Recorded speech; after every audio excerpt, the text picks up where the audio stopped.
Well,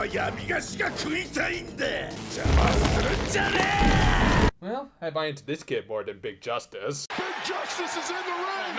Oh no! An alternative to the WWE, huh?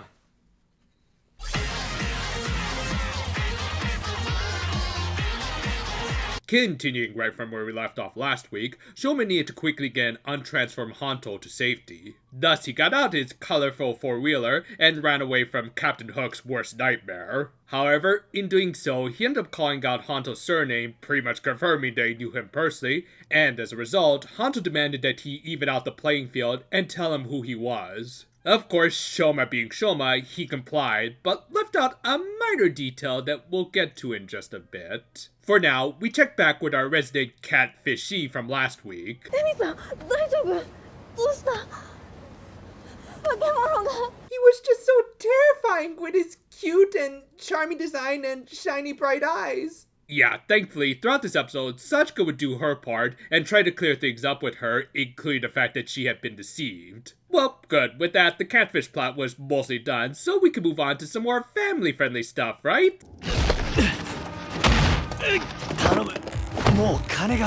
These tokusatsu just have no chill this season. Anyway, back with the boys, Hanto had turned down going to the hospital, likely knowing that internally he was a little abnormal right now, and something like an x-ray might freak out the doctors. Mr. Karikita, is there any reason why you have 3 kidneys? It was a gift? Oh, well, how nice. Maybe I should ask Santa for one this year.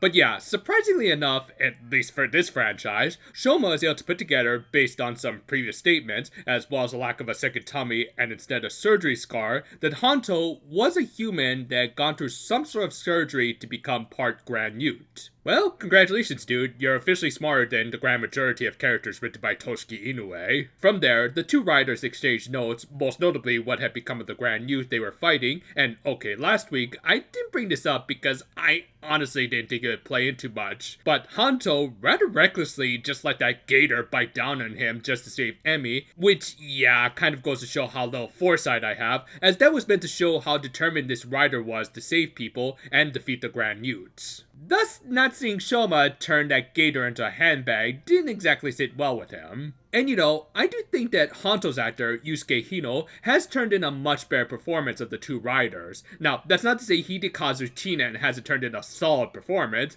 but nothing really has stood out until this point. The hardest part about being a Kamen Rider often isn't the physical fights, but more the mental ones they have with themselves and others. On that note, the two had a bit of a Batman v Superman moment when both admitted that they had mommy issues, though thankfully it was nowhere near as melodramatic. However, Shoma seemed to have an odd reaction when Hanto showed him a picture of his mom, and then we got this shot of his reflection in the mirror. Oh my god. I get it.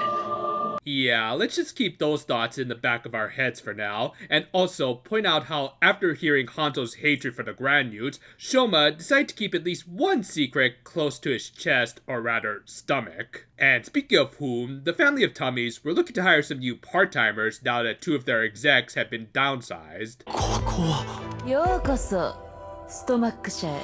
Can I ask ahead of time what the safe word is? The next day, Sachika managed to track down the catfishing Grand Newt with, cleverly enough, a taste of his own medicine, thanks to the power of Photoshop. FYI, I kinda prefer her with black hair. Am I the only one? Well, anyway, with that, the writers could set a trap of their own. Oh yeah, and in spite of his injuries, Hanto had already mostly healed up, something that Suga took note of.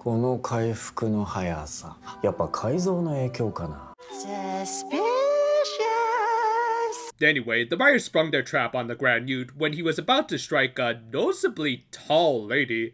Hey kid, you probably should stay as far away as possible from Hashaku-sama. Nah, of course, it was Shoma pulling off a cross-dressing almost as good as his brother, though yeah, the shorter height does help. And with that, we got our first dual henshin of the season, and it was pretty cool. I mean, both have transformations that are more meant to play out individually, but hearing both of their transformation trinkets jingles at the same time was pretty neat. Though of course, the real test came down to how well they could work together. And right off the bat, Hanto came up with a goofy, but still kind of clever little trick by dumping Shoma's potato chip sword into some chocolate to make a treat that's really tasty, but also incredibly unhealthy like Jesus. Oh yeah, and it also gave his swords an extra layer of solidity that prevented it from breaking instantly. It made sense since his chocolate was basically like melted steel when used in this context. Likewise, when Shoma lent him his Dora Gochuzo, it gave Hanto his equivalent of the full Malo form with this Domaru form. God, these names.